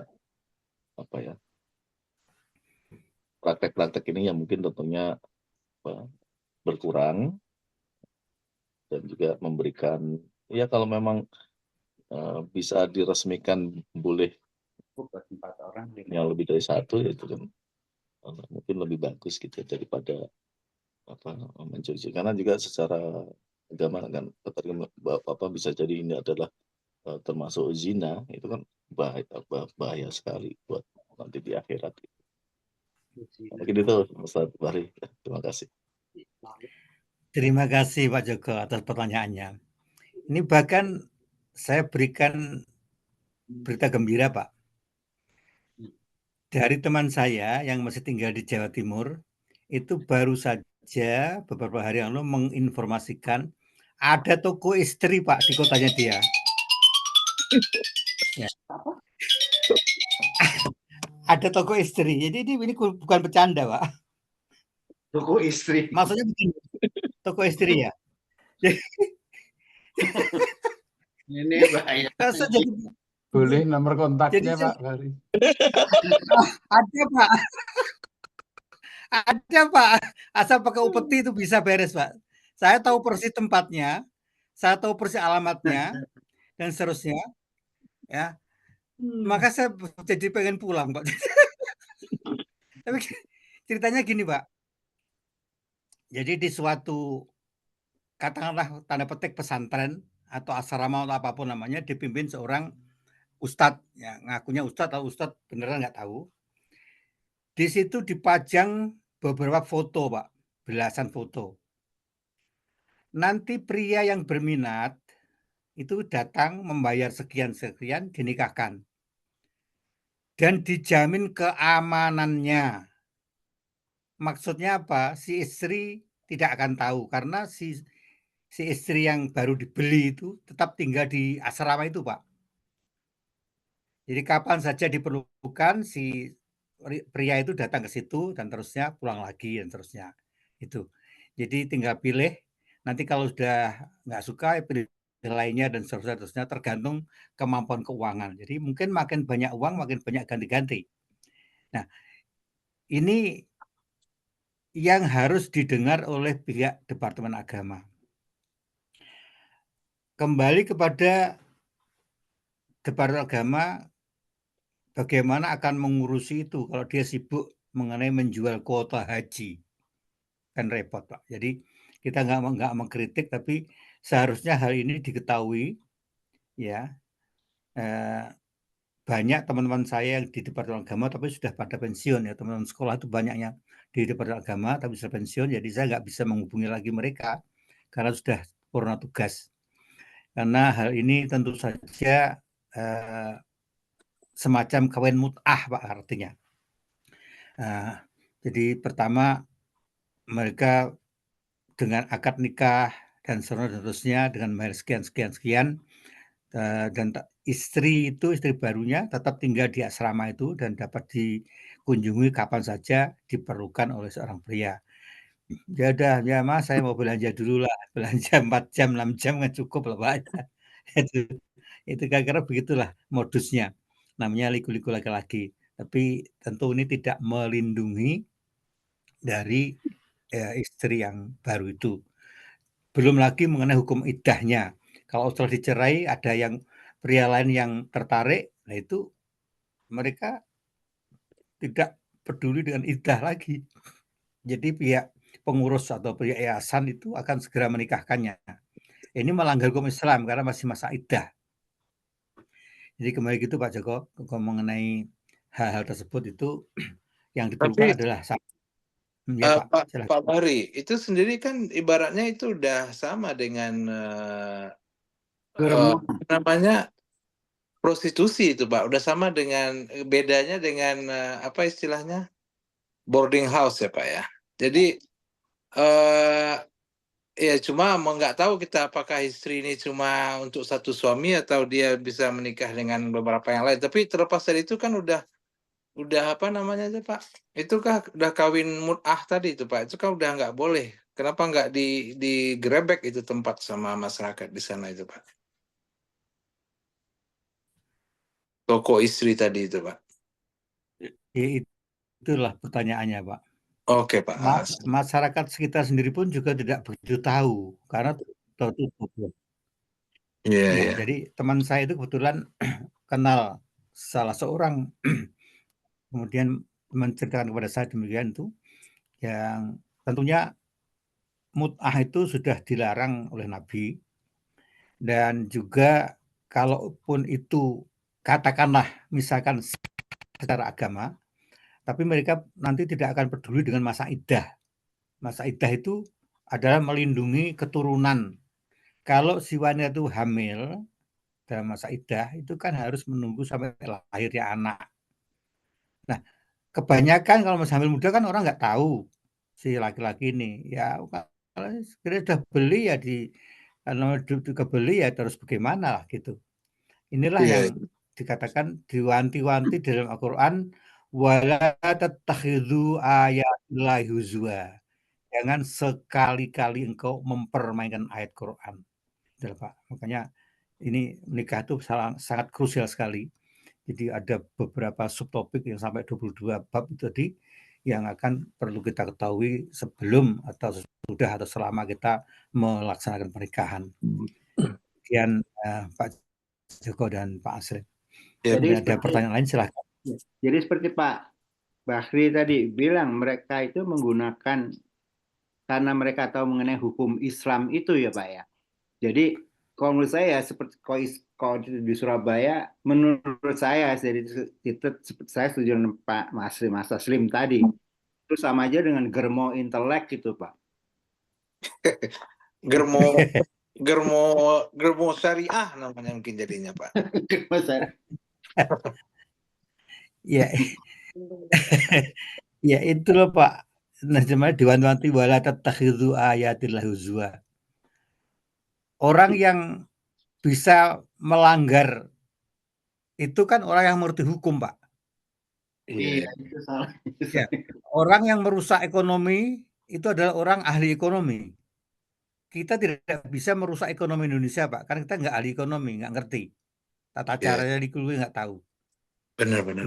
Juga orang yang bisa merusak pernikahan adalah orang yang mengerti hukum pernikahan. Ini makanya diwanti-wanti Allah, wala tattakhidhu ayatillahi huzwa. Moga-moga kita semuanya dijauhkan. Dan kalau kita sudah pernah melakukan atau terserempet-serempet melakukan, moga-moga segera kita kembali kepada jalan yang benar, diampuni di sana Allah Ta'ala. Karena itu dampaknya sangat panjang dan luas Pak ya. Silakan Pak kalau ada. Iqbal, Pak Ustadz Bahri. Iya Mas, silakan. Karena dibahas lagi Mas Mut'ah ada disab, itu kayaknya kalau nggak salah dasarnya itu ada dalam surat Al-Quran toh Pak. Kalau mut'ah itu memang pertama memang dibolehkan gitu kan. Coba Pak mungkin Ustadz Bahri tahu ayat Al-Quran tentang masalah mut'ah ini. Tolong dijelaskan sedikit. Biar tahu dasar hukum kenapa pada saat itu diperbolehkan mut'ah gitu. Iya Pak Fauzi. Mut'ah itu berdefinisi adalah menikah antara pria dan wanita. Jadi bukan antara wanita dan wanita atau antara pria dan pria. Jadi antara pria dan wanita yang pada saat itu bisa disahkan, dan itu biasanya terjadi ketika dalam perjalanan. Seperti Sayyidina Ali bin Abi Thalib itu melakukan nikah mut'ah di negeri Yaman. ya mungkin zaman itu kan perjalanan kan panjang, nggak cukup sebulan 2 bulan, mungkin 3 bulan. Dan dia juga memerlukan itu, maka dia melakukan nikah mut'ah. Kemudian setelah kembali ke Madinah, maka itu kemudian dilarang. Jadi sekali lagi mut'ah itu adalah nikah temporer kalau istilahnya. Jadi ada batas waktunya.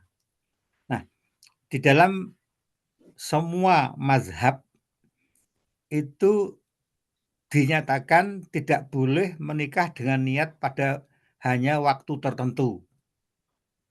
Udah saya nikah nanti begini-begini setelah sekian tahun, itu tidak boleh. Niat nikah juga niat nikah selamanya. Kalau terjadi perceraian, itu namanya adalah force majeure. Hal-hal yang tidak terduga, ya, dan tentunya itu tidak tidak diucapkan di dalam pernikahan. Jadi kembali pada mut'ah itu masih dilaksanakan ketika kaum Syiah itu menganggap bahwa Sayyidina Ali itu sebenarnya yang harus menerima wahyu Al-Quran. Jadi kata mereka yang ekstrim ya. Jadi ketika malaikat Jibril datang itu yang dicari sebenarnya Ali. Tapi karena Ali tidur, wahyunya diberikan kepada Nabi Muhammad. Nah, itu salah satu alasan kenapa ada Syiah, tapi yang ekstrim itu.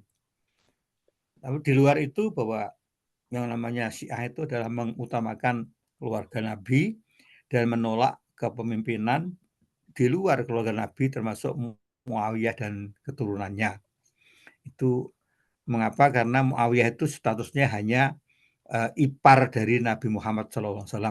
Jadi Nabi itu menikah dengan Romlah. Romlah itu anaknya Abi Sufyan. Abi Sufyan itu ayahnya dari Muawiyah. Jadi sebenarnya Muawiyah itu naik ke tampuk pemerintahan itu berdasarkan hubungan saudarinya yaitu Romlah dengan Nabi Muhammad. Jadi bukan Ahlul Bait. Nah, kalau Ali itu kan Ahlul Bait. Yang pertama, Ali itu adalah anak pamannya Nabi Muhammad. Abu Thalib itu adalah pamannya Nabi Muhammad, ada saudara kandung dari Abdullah, ayah kandung Nabi Muhammad. Jadi itu Ali itu masih termasuk disebut Ahlul Bait. Nah, ini dalih yang digunakan Syiah untuk boleh menikah secara mut'ah. Allah alam mengenai sahnya, tapi jumhur ulama Ahlus Sunnah itu tidak mengizinkan pernikahan mut'ah. Demikian Pak Ahmad Fauzi. Oh ya. Ya mereka memang pakai itu surat An-Nisa kayaknya. Surat An-Nisa 24. Saya baca alasannya mereka.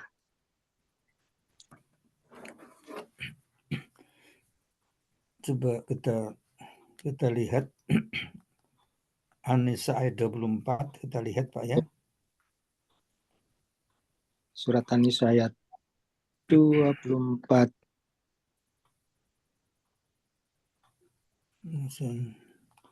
A'udzubillahi minasyaitonirrajim. Bismillahirrahmanirrahim. An-Nisa ayat 24 berbunyi sebagai berikut. Wal muhsanatu minan nisa'i illa ma malakat aymanukum kitaballahu 'alaikum wa ukhilalakum ma wara'a dzalikum an tabtahu bi amwalikum muhsinina ghaira musafihin. Famastamta'tum bihi minhunna fa'atuhunna ujurahunna fariidah. Wala junaha 'alaikum fima faradtum fima taradaitum bihi min ba'dil fariidah. Innallaha kana aliman hakima. Ini bunyi ayat ke-24 surah An-Nisa. Kalau kita urut dari awal, wal muhsanat itu yang dilarang nikah itu adalah wanita yang masih berstatus sebagai istri orang. Itu namanya al-muhsanat.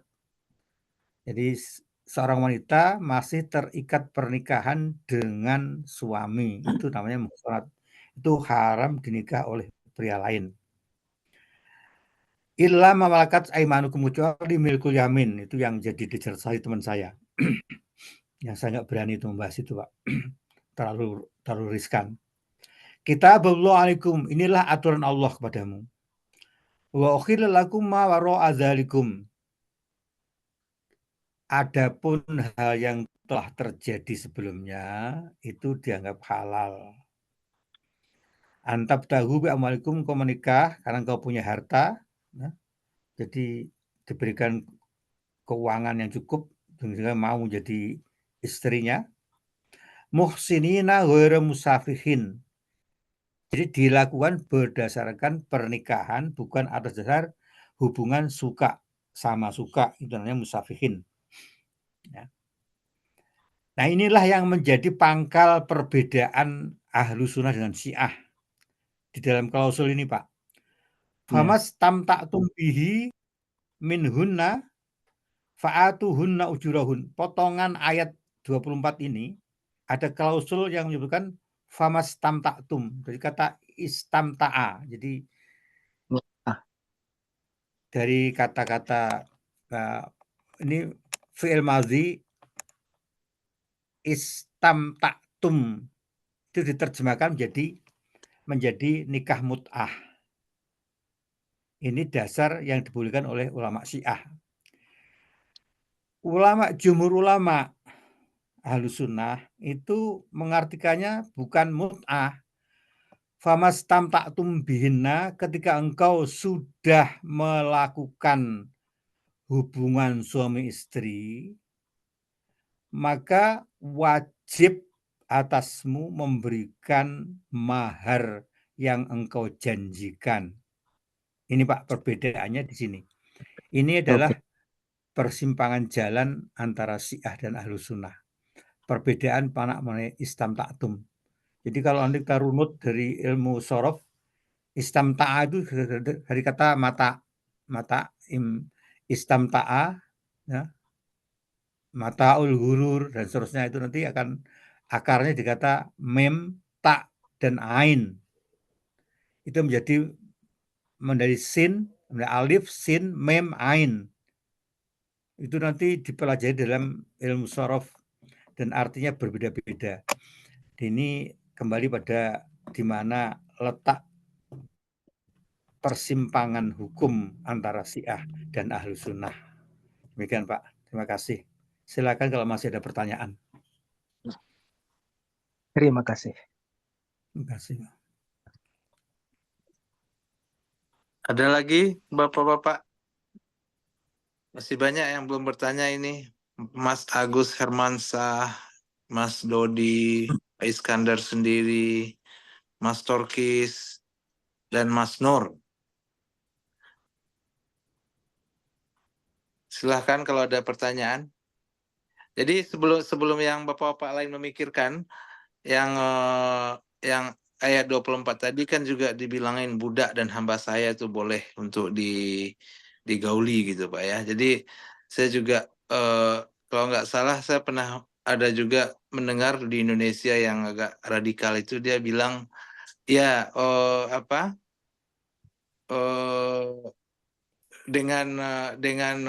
dengan pelacur itu sama dengan budak karena kita membayar gitu Pak. Jadi dia jatuhkan kalau pelacur itu budaknya dulu, habis itu dia bilang, oh, kamu udah selesai jadi budak saya gitu. Kan ada itu tahun berapa itu ada ustadz yang ada ahli itu yang membilangin seperti itu, yang membolehkan gitu. Silakan Bapak yang lain, ada yang mau ditanyakan? Saya ada pertanyaan satu nih Ustadz, yang masalah istri yang ditinggalkan suaminya entah kemana itu kan selamanya tidak boleh menikah lagi sampai jelas status sang suami itu, apakah meninggal atau kenapa itu ya, atau memberikan talaknya. Tapi saya juga pernah baca di salah satu hukum Imam Syafi'i ada yang namanya, kalau nggak salah, kaul qadim gitu ya. Di kaul qadim itu Imam Syafi'i mengatakan bahwa masa tunggu untuk yang seperti ini adalah 4 tahun. Setelah itu dia harus menjalani iddah seperti kematian suaminya. Jadi artinya menurut kaul qadimnya Imam Syafi'i ini, bahwa masa tunggu sang istri yang ditinggal suaminya nggak ketahuan kemana itu 4 tahun plus masa iddah. Itu menurut Ustadz gimana? Karena kan kemarin apa namanya Pak Aslim mengatakan nggak adil dong, istrinya nggak bisa apa-apa selama seumur hidup itu istilahnya. Itu menurut Ustadz gimana tuh dong yang kaul kadimnya Imam Syafi'i ini? Terima kasih, Pak. Kita jelaskan dulu apa itu qaul qadim dan apa itu qaul jadid. Jadid ya. Qaul qadim itu adalah keputusan Imam Syafi'i ketika dia masih tinggal di Baghdad. Dan ketika dia ada konflik dengan Khalifah Mu'tasim, di mana orang-orang yang tidak mau mengakui kalau Quran itu hadis, itu disiksa dan dipenjara. Termasuk korbannya adalah Imam Ahmad bin Hambal.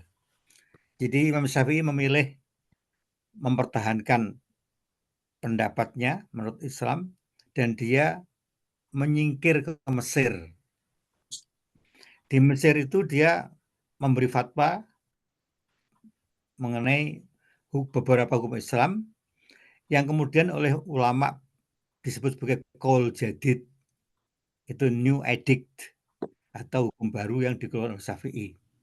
Nah, kalau seorang istri waktu akad nikah tidak dilakukan taklik talak, saya ulang, kalau seorang istri tidak dilakukan taklik talak di dalam akad nikah, ini jelas-jelas kesalahan dari pihak penghulu. Biasanya itu penghulu gelap, Pak. Artinya bukan penghulu dari Departemen Agama yang mengerti hukum yang disahkan menjadi penghulu. Jadi kebanyakan penghulu-penghulu itu adalah lulusan Fakultas Syariah. Banyak teman saya yang menjadi penghulu yang mengerti hukum itu. Jadi dan dia salah satu ditempatkan di tempat yang sangat banyak perceraiannya di Jawa Tengah. Ya, jadi saya ulang, kalau di dalam pernikahan atau akad nikah tidak ada taklik talak, maka ulama berpendapat dua pendapat. Yang pertama, dia tidak boleh menikah lagi ketika tidak dilakukan taklik talak dan juga tidak menyatakan talak ketika dia pergi cuma kabur itu saja. Namanya juga dia menggunakan hukum seenaknya. Tapi kalau kita kembali kepada hak wanita, itu si wanita boleh menggunakan qaul qadimnya Syafi'i, Pak. Ya, oke. Jadi saya itu Pak, silakan. Ya, jadi boleh Ustadz ya untuk menggunakan qaul qadimnya ini. Ya, kalau itu terjadi tanpa taklik talak, itu penghulu harus diberitahu bahwa pihak wanita ingin menggunakan qaul qadimnya Syafi'i. Jadi agar dia tahu gitu. Oke. Jazakallah khair Ustaz. Jadi Pak Aslim ini ya udah lega ya Pak Aslim ya? Udah lega Pak. Alhamdulillah saya udah lega. Karena ya ada pendapat juga. Jadi orang yang nggak tahu apakah itu pendapat saya. Islam itu cenderung untuk memenangkan laki-laki aja gitu Pak. mungkin saya salah gitu Pak ya. Tapi mudah-mudahan saya nggak salah gitu. Itu maunya laki-laki, Pak. Itu maunya laki-laki menang terus. Tapi itulah hukum Islam kemudian dibatasi, Pak. Wewenang itu dibatasi. Karena kita tahu bahwa Nabi Sulaiman itu istrinya 1000, Pak. Jadi kalau kita berbantah sama orang Yahudi, orang Nasrani, itu kita enak aja. Ya kamu mengkritik Nabiku nikah 13, lah Nabimu nikah sampai 1000. Kalau sama orang Nasrani, kamu menikah mengkritik Nabiku menikah dengan 13 wanita, lah Nabimu malah nggak nikah sama sekali, mending 13. Jadi Islam itu selalu menang, Pak. Iya. Mas Asrim pernah baca buku nikah nggak? Ada sekilas Pak, tapi udah lupa mungkin Pak. Buku nikah di halaman terakhir kan ada itu kewajiban laki-laki sama kewajiban wanita. Kewajiban wanitanya jauh lebih banyak daripada yang laki, 2 kalinya. Iya, makanya Pak. Kan banyak ibaratnya ditafsirkan setelah Rasulullah kan juga banyak hukum-hukum itu gitu loh. Jadi bisa jadi yang mentafsirkan kebanyakan laki-laki ada konflik of interest-nya sedikit, jadi makanya agak banyak dibikin. Ya. Walau bisa. Ada lagi pertanyaan Bapak? Mau pengajian. Terakhir. Oh iya, silakan Mas Nur. Saya dulu ya. Lanjut Mas Nur. Mas Agus tuh kayaknya. Agus Hermansyah. Oh Mas Agus, maaf Mas Agus. Suaranya mirip-mirip. Ya selesai Kak, Mas Nur. Nah, ini cuma tambahan aja tadi tentang Islam itu menang terus itu benar itu. Termasuk itu yang ngeritik Nabi kok menikahi Aisyah umurnya baru 9 tahun. Itu setelah diteliti banyak kasus di nabi-nabinya Bani Israel itu bahkan menikah dengan wanita yang masih 3 tahun umurnya. Jadi tambah parah. 3 tahun balik itu. Mending 9 tahun udah balik. Jadi ya itu kan ada YouTube-nya waktu itu menikah dengan minor itu betul-betul adalah pedofilia atau segala macam yang dihujat. Setelah itu di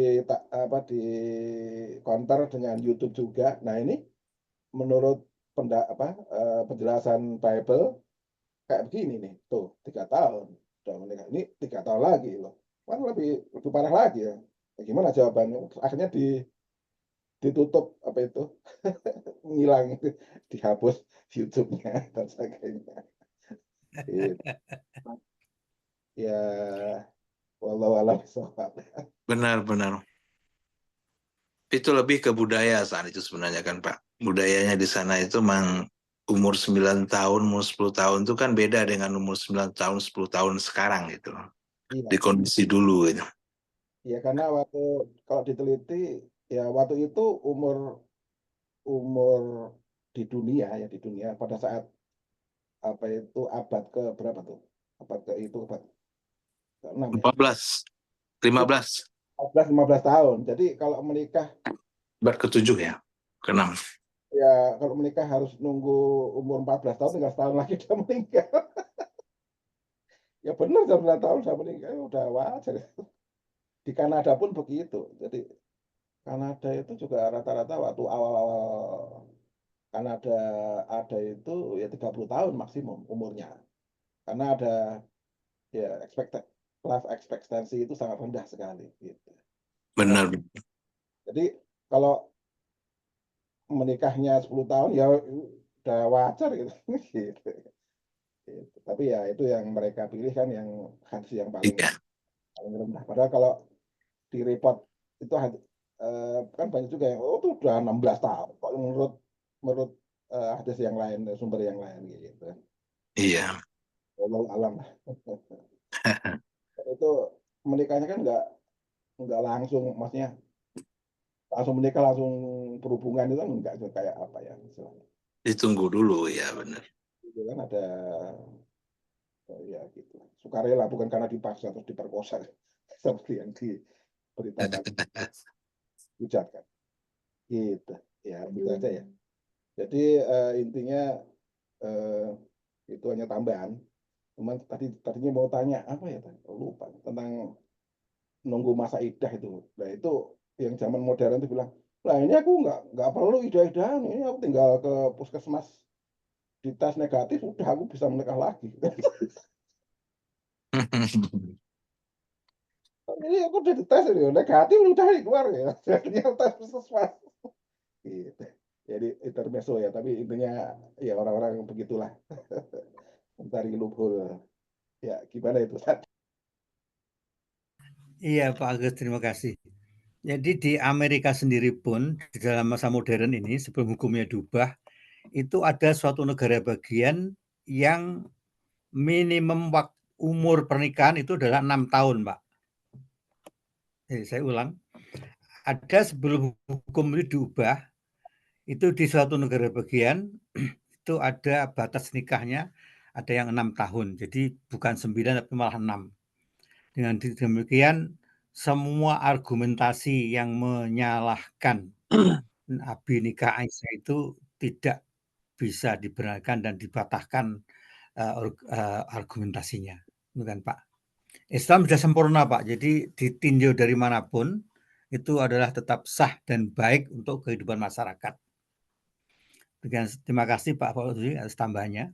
Moga-moga masih ada pertanyaan lain, silakan.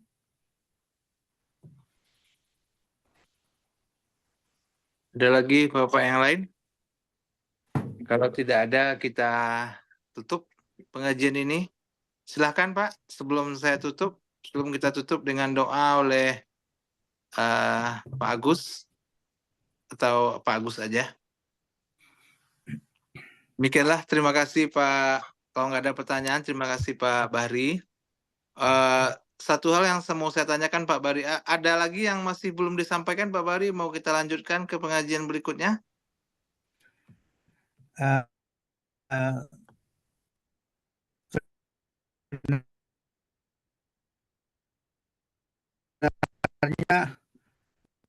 Karena ini kalau mau kita ada, coba kita lihat screen-nya ya, ini kita kembali ke atas, ada screen ini.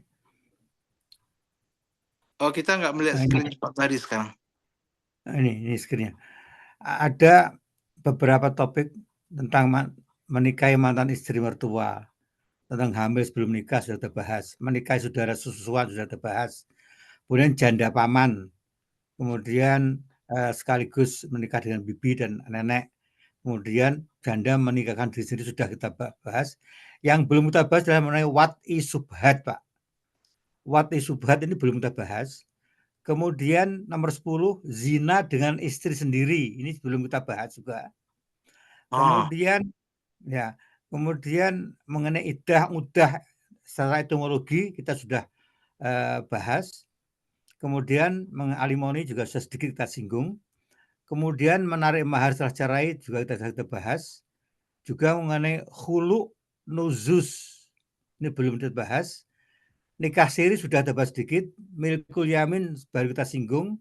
Mut'ah sudah kita bahas. Kemudian nikah kontrak juga sudah kita bahas. Yang belum adalah dayus dan prenuptial agreement. Jadi ada 6 atau 7 masalah yang belum kita bahas.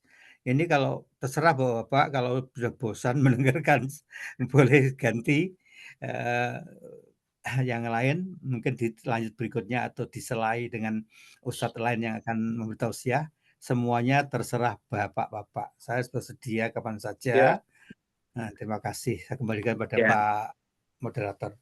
Iya, nanti kita, kalau saya sih tertarik Pak, nanti kita kembalikan ke Pak Is nanti yang akan mengatur atau menyelingi, atau kita lanjutkan dengan Pak Bahri. Karena topik yang 8 yang belum dibahas juga kedengarannya menarik juga Pak. Demikianlah pengajian hari ini. Terima kasih banyak Pak Bahri atas ilmunya yang sangat luas, dan semoga menjadi ilmu untuk kita semua, dan juga menjadi amal untuk kita semua, dan terutama untuk Pak Bahri menjadi jariah karena udah memberikan pengetahuan yang tidak kita ketahui atau mengingatkan kita lagi. Karena yang namanya pengetahuan itu, kalau menurut saya, walaupun itu kita sudah mendengar sebelumnya, tapi karena waktu dan tempat kita mendengarnya berbeda, atau usia di saat kita mendengarnya berbeda, itu penafsirannya juga akan lebih bagus atau lebih berbeda gitu Pak. Tetap ada value yang sangat besar di setiap pengajian yang kita lakukan. Sebelum kita tutup, marilah kita berdoa mohon Pak Agus untuk memimpin doa untuk kita semua. Oke, teman-teman, marilah kita berdoa agar kita terus diberi kemampuan untuk memahami agama kita dan juga menjalani agama kita dengan sebaik-baiknya. Amin. A'udzubillahi minasyaitonirrajim. Bismillahirrahmanirrahim. Alhamdulillahirabbil alamin, arrahmanir rahim, maliki yaumiddin.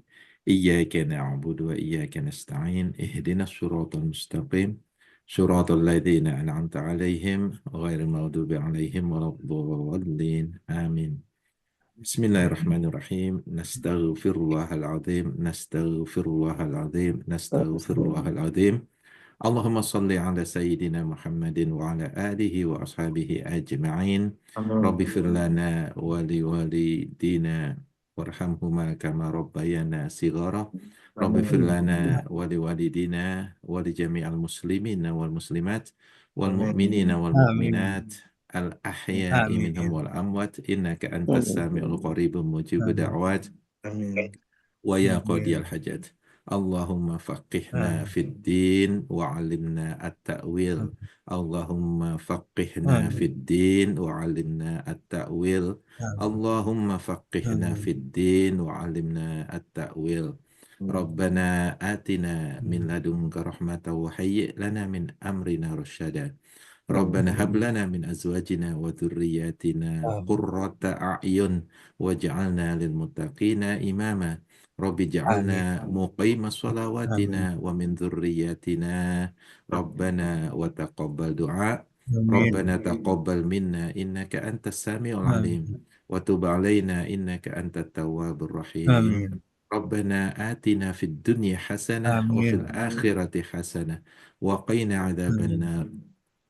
Wa sallallahu ala sayyidina Muhammadin wa ala alihi wa ashabihi ajma'in. Subhana rabbika rabbil izzati amma yasifun.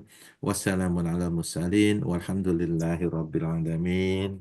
Amin ya Rabbal. Amin ya rabbil alamin. Amin. Alhamdulillah. Assalamualaikum warahmatullahi wabarakatuh. Waalaikumsalam. Terima Selamat kasih Pak Bahri, terima kasih Mas Asli, Terima terima kasih Mas kasih Agus. sama semua. Terima kasih semua. Jazakumullah khair.